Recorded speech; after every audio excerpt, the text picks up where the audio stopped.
এই পর্যায়ে স্মারক মোড়ক উন্মোচন।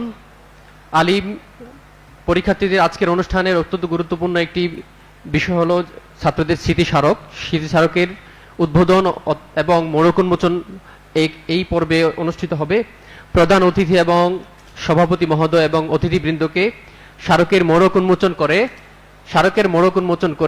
স্মারক উদ্বোধন করার জন্য বিনীত অনুরোধ করছি। উন্মোচিত হওয়ার পর সকলের ব্যাগে থাকা স্মারকটি তোমরা হাতে নিবা, এক হাতে স্মারক এক হাতে ক্রেস্ট নিয়ে একটু উপরে জাগাবা।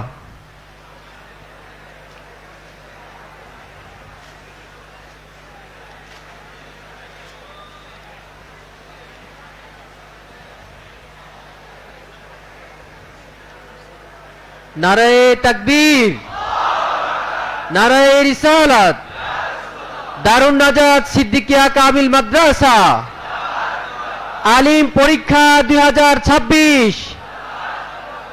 আজকের অনুষ্ঠান আমন্ত্রিত অতিথিবৃন্দ,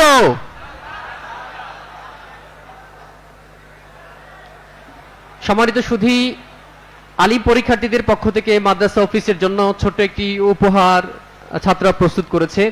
মাদ্রাসা অফিসের আমাদের একাডেমিক 2 শিফটের ক্লাসের সময়সূচি নির্দেশ যে ঘড়িটি করবে এমন একটি ঘড়ি, ডিজিটাল ঘড়ি ছাত্ররা মাদ্রাসার জন্য প্রস্তুত করেছে। উপহারটি মাদ্রাসার স্বনামধন্য অধ্যক্ষ মহোদয়ের কাছে অর্পণ করার জন্য ছাত্রদেরকে অনুরোধ করছি। নারায়ে তাকবীর, নারায়ে রিসালাত। আলিম পরীক্ষার্থী শিক্ষার্থীবৃন্দ, আলিম পরীক্ষা 2026 আজকের অনুষ্ঠান। সম্মানিত সুধী, এ পর্যায়ে সভাপতির বক্তব্য প্রদান করবেন আমাদের সকলের শ্রদ্ধাভাজন মাথার তাজ অধ্যক্ষ মহোদয়কে হুজুরের বক্তব্য উপস্থাপনের জন্য অনুরোধ করছি। বিসমিল্লাহির রহমানির রহিম। নাহমাদুহু ওয়া নুসাল্লি আলা রাসূলিহিল কারীম। মহান রব আল্লাহ তাআলার দরবারে অপরন্ত শুকরিয়া যে আমরা 2026 সনে আলেম পরীক্ষায় তোমরা যারা পরীক্ষা অংশগ্রহণ করবা, তোমাদের জন্য এই বিশেষ দোয়ার মাহফিলে সম্মানিত অতিথিদেরকে নিয়ে দীর্ঘ সময় এই মজলিসে আমরা বসতে পেরেছি, জন্য শুকরিয়া আদায় করি আলহামদুলিল্লাহ। আল্লাহ তাআলা এই অনুষ্ঠানকে কবুল করুক, তোমাদেরকে আমাদেরকে আল্লাহ তাআলা কবুল করুক, তোমাদের পরীক্ষাকে আল্লাহ তাআলা সহজ করুক এবং পরীক্ষায় বাইজ্জত সবাইকে কামিয়াবি দান করুক। আজকের প্রধান অতিথিবর্গ, প্রিয় সহকর্মীরা এবং প্রিয় শিক্ষার্থীরা, অল্প অল্প নসিহাতে অনেক নসিহাত হয়ে গেছে। তোমাদেরও কষ্ট হইতেছে, সময় অতিবাহিত হয়েছে। তোমরা দারুন নাজাত থেকে এবার সব শাখা মিলিয়ে 1307 জন শিক্ষার্থী পরীক্ষা অংশগ্রহণ করবা। এটা মাদ্রাসার ইতিহাসে সর্বাধিক সংখ্যক আলেম পরীক্ষার্থী। এর ভিতরে 800-র মতো বা এর কম বেশি এই মূল ক্যাম্পাসে তোমরা এখানে আছো। মেয়েরা আছে 109 জন, তাকসিসিতে আছে 109 জন, কেতাব বিভাগে আছে। আল্লাহ তাআলা সবাইকে বাইজ্জত কামিয়াব করুক। এই 1307 জন ছাত্র সবাই ফাজেল এখানে পড়বা না, এটাই স্বাভাবিক। আবার এইখানে যারা আলেম পড়ো না এমন অনেকে ফাজেল এখানে পড়তে আসবে, এটাও স্বাভাবিক। তোমরা কম হইলেও আলেমের এই 2 বছর এই দারুন নাজাতের ক্যাম্পাসে তোমরা সময় কাটাইছ। দারুন নাজাতের বিভিন্ন কার্যক্রমে তোমরা অংশগ্রহণ করেছ। বহু প্রোগ্রামে বহু সম্মানিত মেহমানদিকে তোমরা দেখছো, তাদের সোহবত পাইছো। ভিন্ন ধর্মী অনেক প্রোগ্রামে তোমরা অংশগ্রহণ করছো, বইমেলা, স্বর্ণপদক প্রদান, শিক্ষা সফর, মাহফিল, অন্য প্রতিষ্ঠানের চেয়ে অনেক প্রোগ্রাম দৈনিক তোমরা নূতন প্রোগ্রামে এখানে থাকতে তোমরা করছো, জেকের করছো, আওয়াবিন পড়ছো, সূরা ইয়াসিন তেলাওয়াত করছো, সূরা ওয়াকিয়া তেলাওয়াত করছো, সূরা মুলক তেলাওয়াত করছো, বৃহস্পতিবার রাত্রে কিয়ামুল লাইল করছো, জুমার পরে মিলাদ কিয়াম দোয়া তোমরা শরীক হইছো। মোটামুটি বহুমুখী ক্লাসের কার্যক্রম। তোমরা হয়তো অনেকে ক্লাসে আসো নাই, ফাঁকি দিছো বা আসতে পারো নাই, তো ক্লাস হয়েছে। দুই একটা ক্লাস বা দুই একজনের ক্লাস হয়তো কোনো কারণে দুই একদিন বা কিছুদিন গ্যাপ যাইতে পারে। এত বড় ব্যবস্থাপনার মধ্যে সেটা খুব স্বাভাবিক, কিন্তু মেজর দিন, মেজর ঘন্টাগুলো হয়েছে, এটাই কি স্বাভাবিক? তোমাদেরকে যেসব শিক্ষকরা পাঠদান করেছে, তোমরা ক্লাসে মনোযোগী থাকো বা না থাকো, বা কম থাকো বা বেশি থাকো, প্রায় অধিকাংশ শিক্ষকই তোমাদের পাঠদানের জন্য কি উপযোগী। এবং এত যোগ্য শিক্ষক একই প্রতিষ্ঠানে, একই ব্যবস্থাপনায় নিয়মিত নিয়মতান্ত্রিকভাবে পরিচালিত হওয়া, এটা আল্লাহ পাকের একটা খাস মেহেরবানি। তোমাদের উপস্থিতি, তোমাদের অংশগ্রহণ, তোমাদের এই মাদ্রাসায় ভর্তি, এই পরীক্ষা অংশগ্রহণ, এ সব কিছু আমি মনে করি আল্লাহ পাকের অনুগ্রহ আমাদের প্রতি, তোমাদের প্রতি। আমি প্রতিষ্ঠান প্রধান হিসেবে কামনা করি এই প্রতিষ্ঠান থেকে তোমরা যখন বের হবা, প্রতিষ্ঠানের বাহিরে যাইয়াও যখন তোমরা জীবন কাটাবা, সেটা উচ্চ শিক্ষার জন্য হোক, কর্মক্ষেত্রের জন্য হোক, অন্য প্রতিষ্ঠানে হোক, সেটাও যেন আল্লাহ পাকের অনুগ্রহ হয়, আল্লাহ পাকের রহমতের উপরেই যেন তোমাদের সময়টা কাটে, আল্লাহর সন্তুষ্টি মোতাবেক যেন তোমাদের সময়গুলা অতিবাহিত হয়।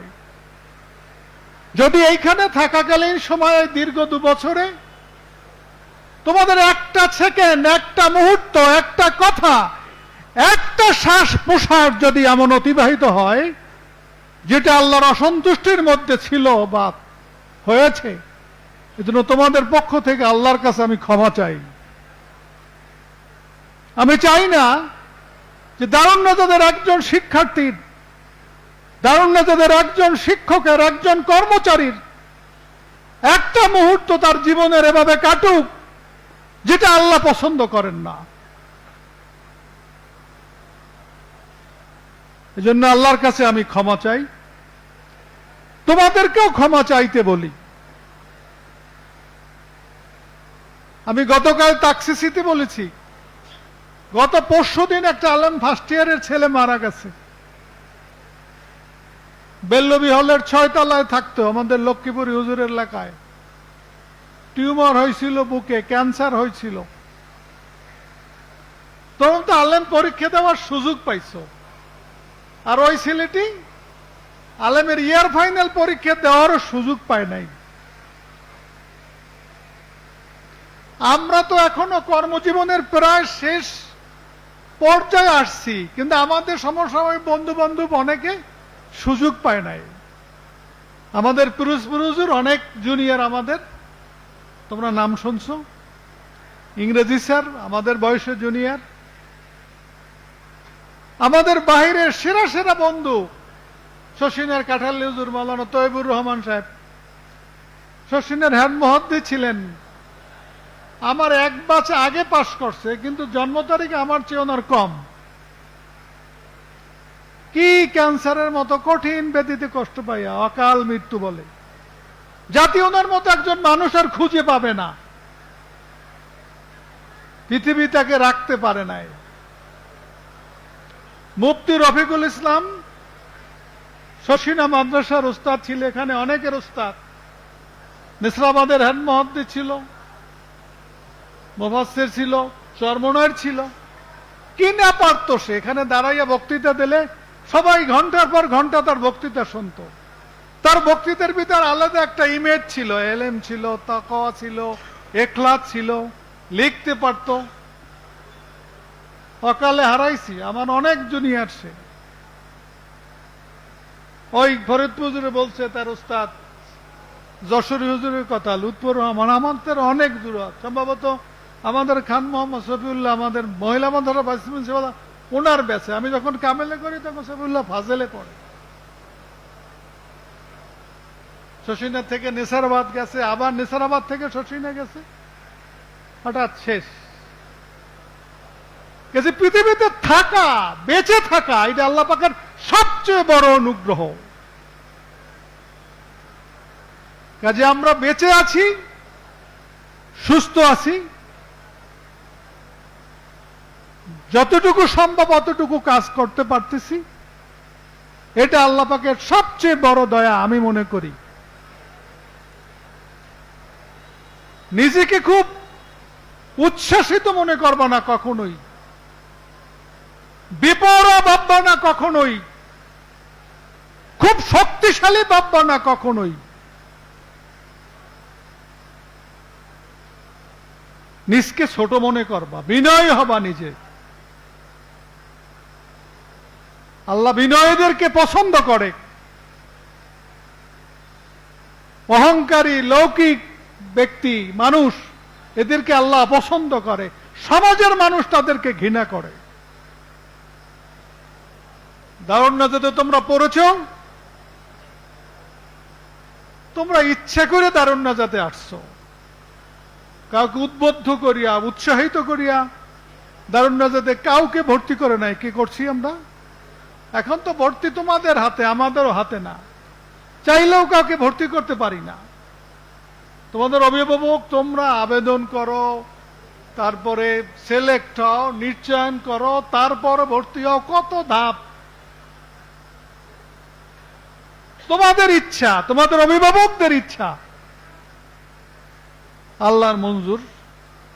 এজন্য এখানে তোমরা ছিলা, সময়টা কাটিয়েছ। এই প্রতিষ্ঠানের প্রতি, এই প্রতিষ্ঠানের শিক্ষকদের প্রতি, এই প্রতিষ্ঠানের নীতি আদর্শের প্রতি, এই প্রতিষ্ঠান যারা প্রতিষ্ঠা করেছে, পরিচালনা করেছে, জীবিত মৃত্যু, সবার প্রতি তোমাদের কৃতজ্ঞতা থাকা, এটা তোমাদের একটা নৈতিক দায়িত্ব। এই প্রতিষ্ঠানের বিরোধী চিন্তা করা, এই প্রতিষ্ঠান বিরোধী আদর্শিক বিপরীতমুখী চিন্তা চেতনায় লিপ্ত হওয়া, এই প্রতিষ্ঠানের ভাবমূর্তি নষ্ট হয় এমন কোন গোষ্ঠী, এমন কোন সম্প্রদায়ের সাথে সম্পৃক্ত হওয়া, এটা নেমক হালালি হবে না, বরং তার বিপরীতটা হবে। এটা আল্লাহর অনুগ্রহ থেকে তোমাদেরকে বঞ্চিত করার মাধ্যম হবে। এটা আমরা প্রত্যাশা করি না, এটা আমরা কামনা করি না। তোমাদের আলেম পরীক্ষার সময় প্রায়ই বয়স 17-18 কাছাকাছি হয়ে গেছে, কেউ বিষয় হয়ে যাইতে পারে, অনেক হাফেজ ছেলেরা আছে। এটা ম্যাচিউরড বয়স, নিজের জীবন সম্পর্কে নিজের এখন সিদ্ধান্ত নেওয়ার, নিজের জীবন সম্পর্কে নিজের এখন ভাবনার সময়। আগামী দিনে তোমার এই জীবন কোন পথে চলবে, তুমি আগামী দিনে কোন স্টেজে পৌঁছবে, সেটা তোমাকে বুঝতে হবে, সেটা তোমাকে সিদ্ধান্ত নিতে হবে। তোমার বাবার, তোমার ওস্তাদের পরামর্শ হইতে পারে, সমর্থন থাকতে পারে, সহযোগিতা থাকতে পারে, সিদ্ধান্তটা নিতে হবে তোমার। জীবনের সবচেয়ে বড় চ্যালেঞ্জ সঠিক সিদ্ধান্ত গ্রহণ করা। আমরা শিক্ষা প্রশাসনে ট্রেনিং দিছি, শিক্ষা প্রশাসন, সেখানে খুব বড় বড় উচ্চ শিক্ষিত মানুষের কাছে এই সাবজেক্টটার ক্লাস শুনছি, যে প্রতিষ্ঠান বিধানের সিদ্ধান্ত গ্রহণ এটা একটা কঠিন কাজ। আজকে অনুষ্ঠানটা নিয়ে একটা সিদ্ধান্ত, মহিলা মাদ্রাসায় গেছি সেখানে আর একটা সিদ্ধান্ত, কাল টাক্সিতে গেছি ওইখানে আর একটা সিদ্ধান্ত। এরকম অগণিত সময়, অগণিত বিষয় সিদ্ধান্ত নিতে হয় পরিবেশ পরিস্থিতি প্রয়োজনে। এটা একটা কঠিন কাজ। আল্লাহ পাকের সাহায্য ছাড়া সঠিক সিদ্ধান্ত নেওয়া যায় না। দোয়া করি আল্লাহ তোমাদের প্রতি অনুগ্রহ করুক, তোমাদের জীবন সম্পর্কে যেন তোমরা সঠিক সিদ্ধান্ত নিতে পারো। আল্লাহ তোমাদেরকে সেই তৌফিক দান করুক। আলেম পরীক্ষার পরে তোমাদের উচ্চশিক্ষা শুরু হবে। নানানমুখী সুযোগ তোমাদের সামনে। তোমাদের যোগ্যতা আছে, যোগ্যতা অনুযায়ী নানানমুখী সুবিধা তোমরা গ্রহণ করবা। প্রথম প্রায়োরিটি দারুন নাজাতের। আমরা দোয়া করি আল্লাহ আমাদের ছাত্রদেরকে বড় বড় হক্কানি আলেম বানাও। হ্যাঁ, দোয়া করি আল্লাহ আমাদের ছাত্রদেরকে বিভিন্ন বিশ্ববিদ্যালয়ে শিক্ষক হওয়ার মতো যোগ্যতা দাও। দোয়া করি আমাদের শিক্ষকরা বিসিএস, শিক্ষা, প্রশাসন এইসব জায়গায় যাওয়ার তুমি তৌফিক দাও। আমাদের শিক্ষকদেরকে তুমি ডাক্তার, ইঞ্জিনিয়ার ওইসব লেভেলেও যাই খেদমত করার তুমি সুযোগ দাও। এটা শুধু এইখানে বলি না, এটা আল্লাহর ঘরের সামনে বইয়ে বলি, আল্লাহ নবীর রওজায় বলি, আরাফার ময়দানে বলি, মুজদালিফার ময়দানে বলি, মিনার ময়দানে বলি। যার কিসমেতে যেটা আছে সে সেটা পাবে। তোমাদের দ্বার উন্মুক্ত। দারুন নাজাত মনে করে এই জাতির জন্য প্রয়োজন একদল হক্কানি আলেমের। হক্কানি আলেম মানে আমল আলা আলমের, মুখলেস মোত্তাকি আলেমের। এজন্য সুযোগ আছে, তোমরা অনার্স পড়বা, ফাজেল পড়বা, কামেল পড়বা, এবং এই সময়টা কাজে লাগানোর জন্য তাকসিসিতে, কেতাব বিভাগে, আইডিয়াল কেতাব বিভাগে, তোমরা কেতাব বিভাগে পড়লে আরো অতিরিক্ত কোর্স, দাওরা, ইফতা এগুলো তোমরা করার সুযোগ পাবা। সময় কাজে লাগবে, আলেম হইতে পারবা। ইচ্ছে করলে এখানে অনার্সের পড়ার পাশাপাশি অনেক ছেলেরা কওমি মাদ্রাসা থেকে দাওরা পড়ে, ইফতা পড়ে, আদব পড়ে, তাও পড়তে পারো, সমস্যা নাই। অনার্সের যে সিলেবাস খুব সমৃদ্ধ সিলেবাস, আধুনিক কেতাবি সব সিলেবাস সেখানে আছে। 450 ছাত্রের কোঠা এখানে। 450 ছাত্র অনার্স পড়তে পারার সুযোগ এটা কম না। মানুষ তো তোমরা 1307 জন, এখানে অনার্সের কোঠা তো 400, 450।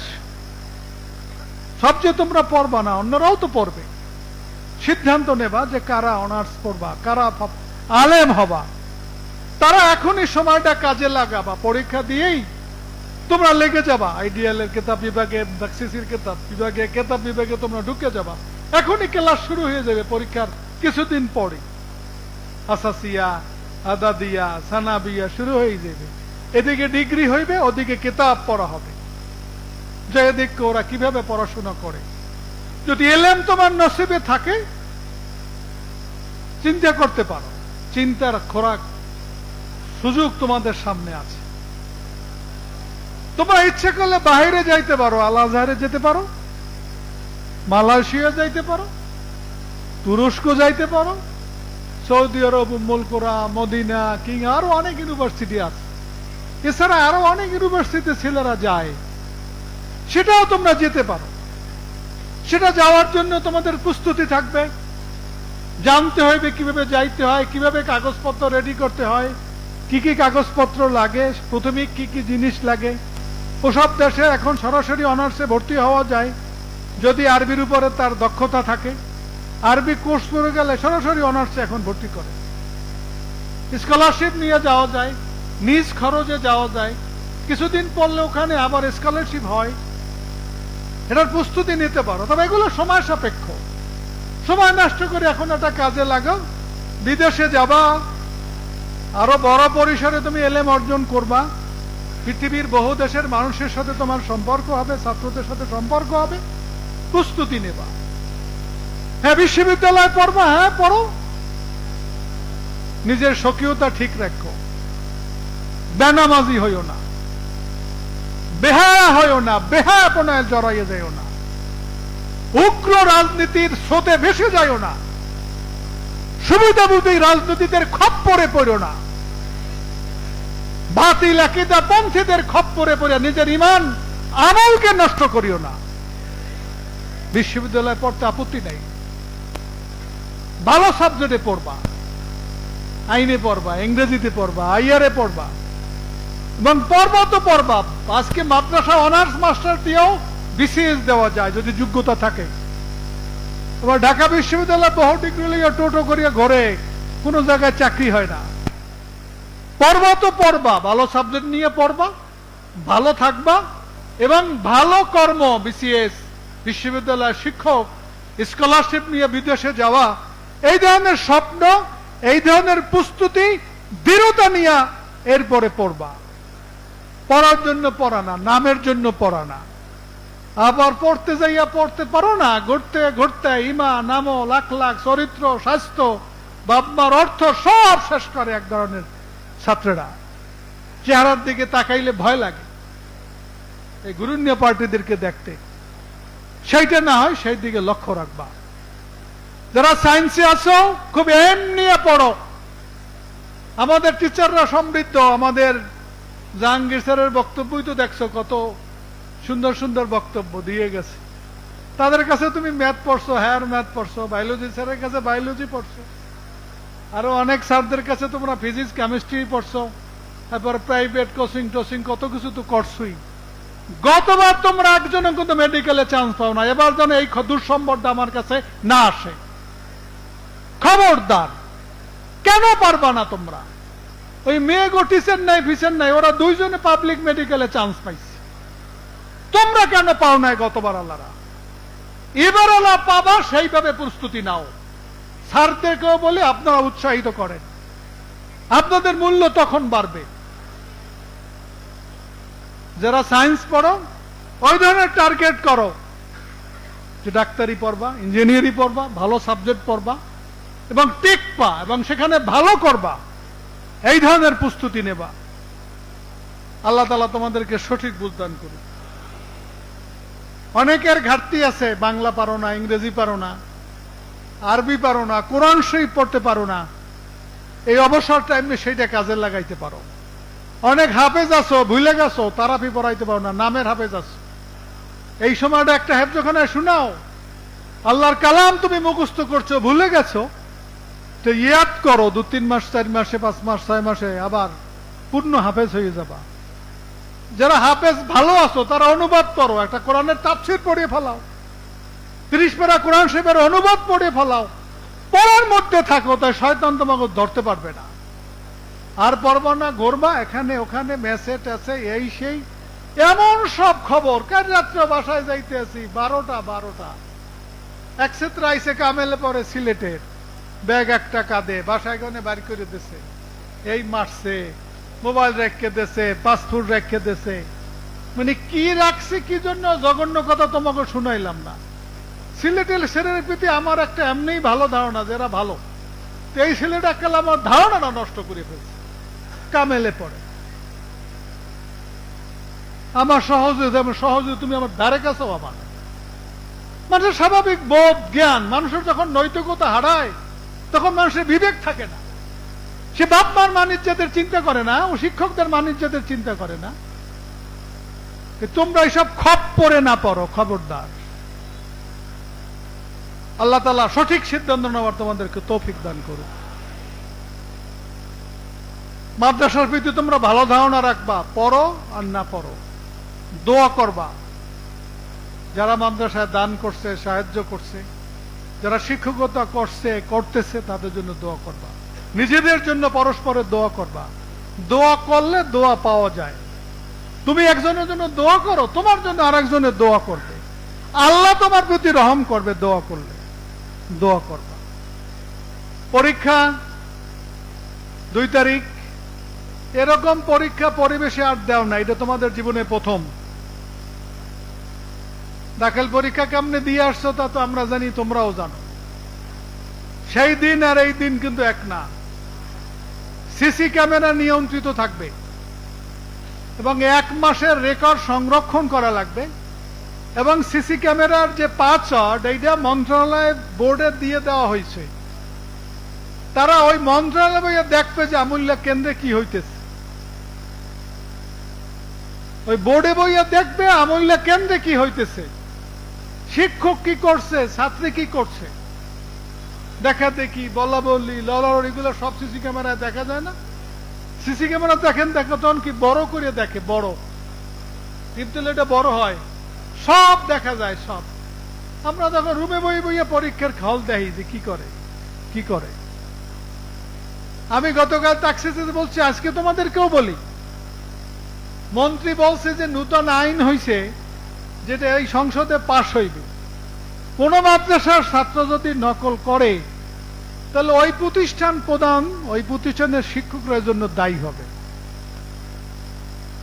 কি আমরা তোমাকে নকলের ট্রেনিং দিছি? তোমাকে নকল করতে বলছি? এরপরও তোমাকে এই গুনার শাস্তি আমাকে বহন করা লাগবে। মন্ত্রীর জবাব যে আপনারা গড়িয়ে তুলতে পারেন না ছাত্রদের মধ্যে যে নকল করা যায় না, নকল করা ঠিক না, এই চিন্তাটা আপনারা ওর মধ্যে ঢুকাইতে পারেন না। তা করলেন কি 2 বছর বই? আপনারা সরকার কেন আপনাদেরকে এই বেতন দিল? ঠিকই তো, দারুণ যে 2 বছর পড়লা, এই বোধ তোমার মধ্যে যদি আমরা জাগ্রত করতে না পারি যে নকল করা যায় না, নকল করা ঠিক না। কি তোমরা মসজিদে কেউ পেশাব পায়খানা করো? কি পেশাব পায়খানা মসজিদে বই আসে না? তারপরও তো করো না। এই সেন্স, এই বিবেক তোমার আছে যে এইখানে এটা কি করা যায় না। কি বাথরুমে যাই কেউ চা নাস্তা করো, খিচুড়ি খাও কেউ? এই বোধ তোমাদের মধ্যে কাজ করে যে ওইখানে কি ভাত খাবার খিচুড়ি খাবার জায়গা না। ঠিক ক্লাসে গেলে বোধ হইবে যেখানে মনোযোগী হইতে হয়। প্রতিষ্ঠানে ভর্তি হইলে এই বোধ জাগ্রত হইতে হবে, প্রতিষ্ঠানের নিয়ম মানতে হয়। পরীক্ষার হলে গেলে এই বোধ জাগ্রত করতে হবে যেখানে নকল করা যায় না। এটা শিক্ষকদের কাজ, তোমাদেরকে উদ্বুদ্ধ করা, উৎসাহিত করা, প্রতিষ্ঠানে এই ধরনের ব্যবস্থা করা। এজন্য তোমাদের কারণে শাস্তি ভোগ করবে প্রতিষ্ঠান, ওই হলের পরিদর্শক, কেউ এই দায়িত্ব নেবে না, পরিষ্কার।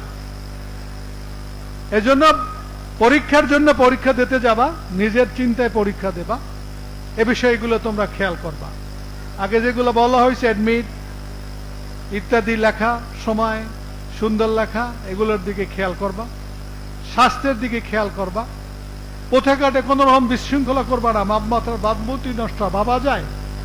দায়ন মেজাদের দাখিল পরীক্ষার্থী ছেলেরা রাস্তায় মারামারি করে, তোমাদের মতো এইসব ভদ্র মানুষের সন্তান আমরা নিলে খারাপ, তোমাদের বাপ মারা তো খুব ভালো নাকি? তারাও তো তোমাদের একটা নৈতিক শিক্ষা দিয়েছে, তাদেরকে এই শিক্ষা দিয়েছে রাস্তা বেয়ে 2 গ্রুপ মারামারি করা লাগবে? এটা কি পারিবারিক তোমরা নিয়ে আসছো এই শিক্ষাটা? আমরা কি দিছি তোমাদেরকে? কেন এইটা হচ্ছে, কেন এইটা হবে? দুর্ভাগ্য। মনে রাখবা, ওস্তাদকে কষ্ট দেবা, পিতামাতার মান নষ্ট করবা, মাদ্রাসার ভাবমূর্তি নষ্ট করবা, কখনো তোমার কল্যাণ হবে না। কল্যাণ আল্লাহর তরফ থেকে হয়, আসতে হয়। এজন্য আল্লাহর সন্তুষ্টি হয় এমন আচরণ, এমন সুন্দর আচরণের প্রয়োজন হয়। সাবধান থাকবা। মেয়েরা পরীক্ষা দেবে, হলে আইবে যাইবে, তোমাদের অনেকের বোনরা পরীক্ষা দেয়, খবরদার। অসুন্দর অসৌজন্য কোন আচরণ তোমাদের দ্বারা প্রকাশিত না হয়। নিজকে খুব বেদাগিরি ভাববা না, ঠাস করে পড়ে যাবা। মানুষের ধ্বংস হইতে সময় লাগে না। 10 মিনিটের ভূমিকম্পে পৃথিবী কি ধ্বংস হয়ে যাইতে পারে? পারে না। অথচ এই পৃথিবী গড়তে হাজার হাজার বছর লাগছে না? এটা কিন্তু বুঝতে হবে। সংযত যে না হইতে পারে সে কখনো ভালো হইতে পারে না, ভালো হইতে পারে না। এ বিষয়গুলো তোমরা খেয়াল করবা। কথা শেষ, আল্লাহ তাআলার কাছে নিজেদের গুনার জন্য ক্ষমা চাবা, পিতামাতার কাছে ক্ষমা চাবা, কান্নাকাটি করবা, পড়াশোনার পাশাপাশি কান্নাকাটি করবা, সদকা দেবা, নামাজ পড়বা। আমাদের প্রধান অতিথি বলছিল যে টুমসরের নিয়ম ছিল এত বক্তৃতা না, দৌড় অনুষ্ঠানে নানান খতম চলতো, শেষে দোয়া হইতো। আর আমরা তো খালি বক্তৃতা দিতে আছি, তোমরা শোনো আর না শোনো, ক্লাস কোচিং চালাইছি, তোমরা করো আর না করো। মিশকাত কত, আরবি কো, ইংরেজি কো চালাইছি, তোমরা পড়ো আর না পড়ো, লাভটা কি? কিছু লাভ নেই। যাই হোক, যা ভুল হয়েছে হয়েছে, সামনে আর কিছুতে ভুল না হয় এই জন্য কান্নাকাটি করবা, মাপ চাবা, পিতামাতার কাছে দোয়া চাবা। আমরাও দোয়া করি, আমি বিশ্বাস করি আগামী পরীক্ষা তোমাদের ভালো হবে।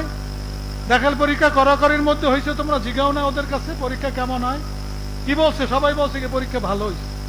20 থেকে রেজাল্ট হবে জুলাই, দেখবা রেজাল্টও ভালো হবে ইনশাআল্লাহ। তোমরা নকলের কোনো চিন্তা করো, নকল তো করো একটু দেহা দেই, আর দুই একজন আসো একটু ইত্যাদি ইত্যাদি, তা তো সিসি ক্যামেরায় শেষ।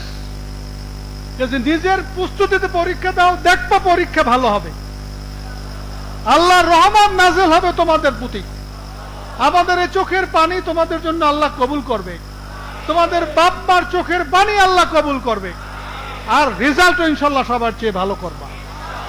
মানসিক প্রস্তুতি নাও, যেন বলতে পারো যে জীবনে আলেম পরীক্ষায় কোন ধরনের অনৈতিক কিছু করি নাই, দেখাদেখি করি নাই, নকল করি নাই, কিছু করি নাই। এটা গর্ব। একদিন তুমি বাবা হবা, সন্তানের কাছে গর্ব করবা। একজন তুমি শিক্ষক হবা, ছাত্রের কাছে গর্ব করবা। সমাজে দাঁড়াইয়ে বাবা দিনাজপুরি এখনো বলে যে দাখিল পরীক্ষা দিয়ে আইছি আর কোনোদিন বাড়ি যাই নাই, দেখো না। আমি তো এই গর্বটা করতে পারি না ওনার নাহান, কারণ আমি ওনার নাহান রিয়াজত করতে পারিনি। তোমরা এই গর্বটা করবা যে আমরা টোটালি কোনো বেলা অনিয়ম না করেই আমরা ভালো রেজাল্ট আলেমে করছি, এবং সেটা ঢাকা শহরে বসে। কি সাহস হয় না তোমাদের? সাহস করো, ইনশাআল্লাহ পারবা। আল্লাহ তাআলা সেই তৌফিক দান করুক। আমি দোয়া চাই প্রধান অতিথির কাছে, আমাদের কমিটির লোকজনদের জন্য। আমাদের সহসভাপতি ফজরুল ভাই এখানে আছেন, উনি অসুস্থ। হাজি কারেন আলী সাহেব, হাজি আমাদের হাসান আলী কারি সাহেব আছেন, অসুস্থ, দোয়া করবেন। আমাদের কর্মচারী সিরাজ হাসপাতালে আছে, আমরা দোয়া চাই। এবং দুনিয়া আখেরাতের সকল ফিতনা ফাসাদ থেকে যেন আল্লাহ আমাদেরকে হেফাজত করে। প্রতিষ্ঠানের যারা ভাবমূর্তি নষ্ট করে, আল্লাহ যেন তাদেরকে হেদায়েত করে, আল্লাহ যেন তাদেরকে হেদায়েত করে, আল্লাহ যেন তাদেরকে হেদায়েত করে। আর যদি হেদায়েতের নসিবে না থাকে, আল্লাহর যা ইচ্ছা তা করুক। পরিষ্কার কথা, পরিষ্কার কথা।